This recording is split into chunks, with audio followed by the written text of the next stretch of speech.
आप देख रहे हैं पल पल न्यूज और मैं हूं आपके साथ नदीम अकरम। देश में मुसलमानों को मरने के बाद भी चैन नहीं लेने दिया जा रहा है, क्योंकि हम लगातार देख रहे हैं कि किस तरीके से मुसलमानों के ऊपर देश में हमले बढ़ गए हैं। जहां मुसलमानों को कभी गाय के नाम पर मॉब लिंच कर दिया जाता है, सड़क पे इतना मारा जाता है कि वो सड़क पर ही दम तोड़ देता है, और जब उनके जो मारने वाले होते हैं, हत्यारे होते हैं, उनका स्वागत कोई ना कोई राजनेता करता हुआ दिखाई देता है। इसके बाद भी लगातार मस्जिदों के ऊपर हमले बढ़ते रहते हैं, कुरान शरीफ की बेहुरमती की जाती है, कभी अजान, कभी कुछ, हर बात पर विवाद खड़ा कर दिया जाता है। जहां रडार पर सिर्फ और सिर्फ मुसलमानों को रखा जाता है, जिसकी तस्वीरें लगातार सामने आना शुरू हो गई हैं। जब एक ही चीज जंगे की चोट पर मेन स्ट्रीम मीडिया द्वारा, भारतीय जनता पार्टी के आला कमान नेताओं द्वारा और खुद देश के प्रधान सेवक यानी कि देश के प्रधानमंत्री श्री नरेंद्र मोदी जी नफरत भरी फिल्मों को बढ़ावा देंगे, तो तस्वीर आना ऐसी लाजमी हो जाती है। जहां मरने के बाद भी मुसलमानों को चैन नहीं लेने दिया जा रहा, क्योंकि एक ऐसी हैरान कर देने वाली तस्वीर झारखंड रांची से सामने आई है, जहां जनाजे के ऊपर पथराव किया गया है ताकि प्रदेश का सांप्रदायिक माहौल बिगाड़ा जा सके। इस तस्वीर ने हर किसी को हैरान कर दिया है। पहले इस पूरी रिपोर्ट पर नजर डालते हैं और फिर बात करेंगे कि बीते 7-8 सालों के अंदर मुसलमानों को लेकर के किस तरीके की सियासत भारतीय जनता पार्टी द्वारा की गई है। रांची के हरमू रोड के ईदगाह और उसके आसपास अमीर तबलीगी जमात हाजी गुलाम के जनाजे के नमाज में शामिल भीड़ शनिवार की रात तकरीबन 11 बजे उस समय उग्र हो गई जब आसपास से पथराव हुआ। पुलिस तब तक तत्परता दिखाती रही, तब तक नुकसान हो चुका था। उग्र भीड़ ने वहां खड़ी पीसीआर वैन और कई वाहनों में तोड़फोड़ कर दी।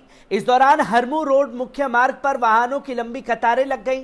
हंगामे के बीच दोनों ओर से नारेबाजी शुरू हो गई, जिससे गाड़ी खाना चौक के पास अफरा तफरी का माहौल कायम हो गया। कुछ ही देर में तरह तरह की अफवाह में फैलने लगी। घटना की जानकारी मिलने के बाद city SP Anshuman, city DSP Deepak के अलावा हिंद पीढ़ी जगन्नाथपुर डेली मार्केट के थाना प्रभारी सदर बल के साथ मौके पर पहुंचे। सिटी कंट्रोल रूम से भी अतिरिक्त पुलिस बल मंगवाया गया। पुलिस अधिकारियों ने गुस्साई भीड़ को समझा बुझाकर शांत कराया। गाड़ी खाना और उसके आसपास इलाके में एहतियात के तौर पर फोर्स की तैनाती कर दी गई है। झारखंड बिहार के अमीर ए तबलीगी जमात हाजी गुलाम सरवर के जनाजा शनिवार की रात 10:50 पर हरमू रोड ईदगाह पहुंचा। जनाजे में भीड़ अधिक होने की वजह से ईदगाह मैदान के बाहर भी हरमू रोड मुख्य मार्ग पर लोग नमाज पढ़ने लगे। इसी समय गाड़ी खाना चौक पर स्थित प्रदूषण जांच केंद्र के भवन के ऊपर से किसी ने पत्थर व बोतल फेंके, जो कुछ नमाजियों के ऊपर गिरी। इसके बाद जनाजे में शामिल भीड़ उग्र हो गई। वहां खड़े पीसीआर वैन समेत कई वाहनों में तोड़फोड़ कर दी गई। आसपास की कई दुकानों में भी तोड़फोड़ की गई। करीब आधे घंटे तक भीड़ ने जमकर हंगामा किया। अमीर ए तबलीगी जमात के जनाजे में तकरीबन हजारों की संख्या में भीड़ शामिल हुई थी। इसका अंदाजा रांची पुलिस को नहीं था। इस वजह से हरमू रोड और ईदगाह के आसपास में पर्याप्त संख्या में पुलिस बल की तैनाती नहीं की गई थी। इसके अलावा पुलिस के स्तर एहतियाती तौर पर कई अन्य वैकल्पिक व्यवस्था नहीं की गई थी। जनाजा लेकर लोग जब वहां पहुंचे तो उस समय हिंदी पीढ़ी थानेदार विनय कुमार कोतवाली, थानेदार शैलेश कुमार और सुखदेव नगर थानेदार ममता कुमारी ही मौजूद थी। उनके साथ गिनती भर के पुलिसकर्मी मौजूद थे, जो किसी भी तरह की अप्रिय घटना होने पर भीड़ को काबू करने में सक्षम नहीं थे। तो आपने देखा कि मरने के बाद भी चैन से उनको रुखसती नहीं देने दी जा रही। जहां नमाज जनाजा के ऊपर सांप्रदायिक माहौल बिगाड़ने के लिए बोतलें और पत्थर फेंके गए नमाज जनाजा पर। तबलीगी जुमात से जुड़े हुए थे तो इसलिए निशाना बनाया गया जो नफरत तबलीगी जमात यानी कि कोरोना काल के दौरान नेशनल टेलीविजन से फैलाई जा रही थी, जिसकी तस्वीरें हमने देखी थी कि सलीम के सब्जी बेचने पर बैन था, पर रमेश आसानी से सब्जी बेच सकता था। पर अब नफरत जो है इससे कई गुना आगे निकल चुकी है, जहां नमाज जनाजा के ऊपर बोतलें और पत्थर फेंके गए हैं। यह तस्वीर बहुत कुछ बयां करती है और भारतीय जनता पार्टी द्वारा और जो संघी मानसिकता द्वारा और जो बीते कई सालों से आरएसएस ने मेहनत की है मुसलमानों के खिलाफ नफरत फैलाने में, अब जमीनी स्तर पर उसकी तैयारियां दिख रही हैं।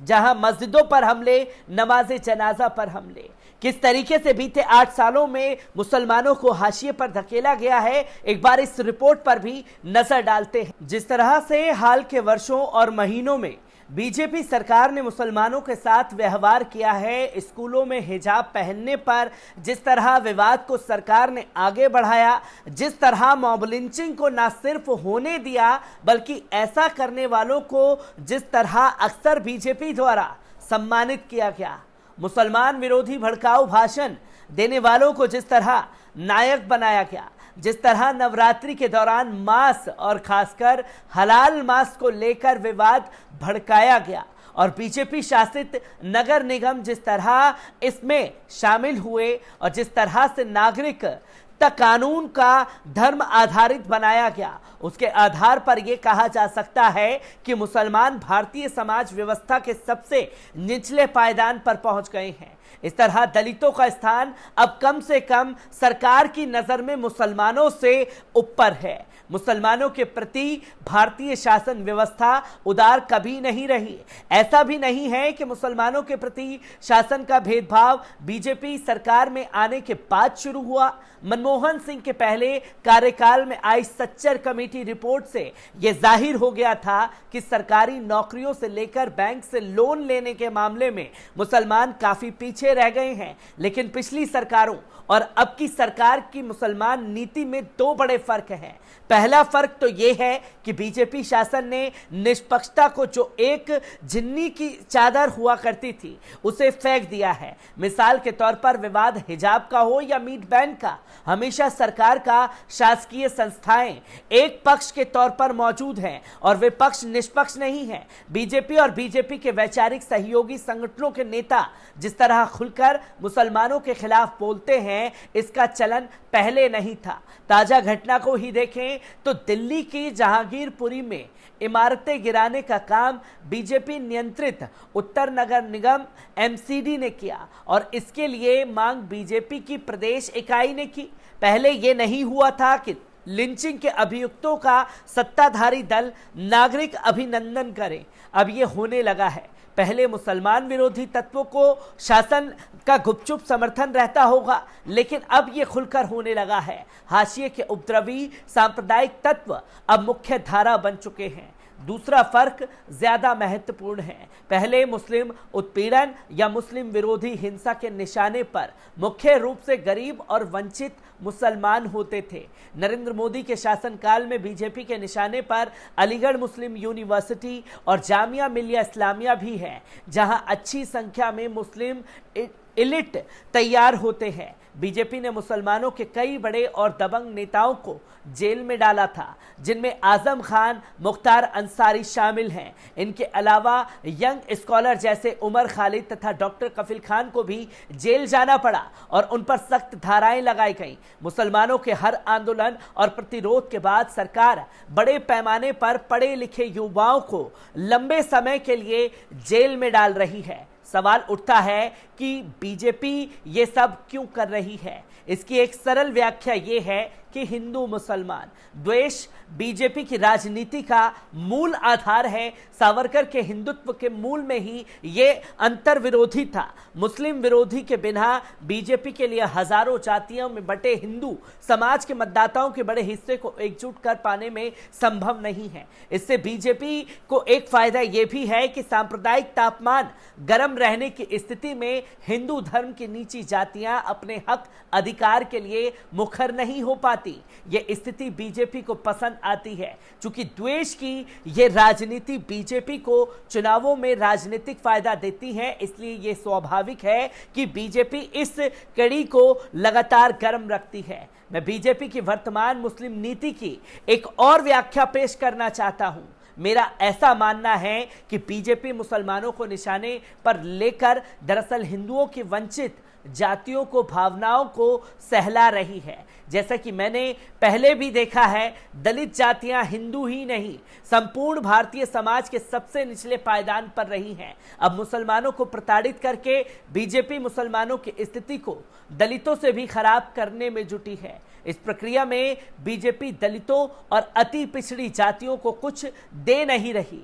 इन्हें सिर्फ ये एहसास कराया जा रहा है कि तुमसे नीचे भी कोई है, तुम सबसे नीचे नहीं हो। मुस्लिम समुदाय ये भी आवाज उठाती रही है कि मुसलमान अब दलितों से भी पिछड़ गए हैं और इस आधार पर वे अपने लिए आरक्षण भी मांग रहे हैं। खासकर सच्चर कमेटी की रिपोर्ट आने के बाद इस मांग को आंकड़ों और तथ्यों का आधार भी मिल गया है। 2012 में सपा नेता आजम खान ने इसी आधार पर संसद से मांग की थी कि मुसलमानों के लिए आरक्षण लागू किया जाए। नेशनल सैंपल सर्वे की रिपोर्ट के आधार पर क्रिस्तोफ ज़्रोफेल ने 2019 के अपने एक लेख पत्र में बताया कि 2017-18 सिर्फ 14% मुसलमान युवाओं ने ग्रेजुएशन किया, जबकि दलितों ने 18%, हिंदू ओबीसी में 25% और हिंदू ऊंची जातियों में 37% ने ग्रेजुएशन किया था। कुल मिलाकर ऐसा लगता है कि बीजेपी ने भारतीय समाज व्यवस्था के सबसे निचले तहखाने में रहने वाला नया समूह खोज लिया है। उस समूह का नाम सिर्फ और सिर्फ मुसलमान है, जहां मुसलमानों के खिलाफ लोगों को भड़का करके अपनी राजनीतिक रोटियां सेक सके।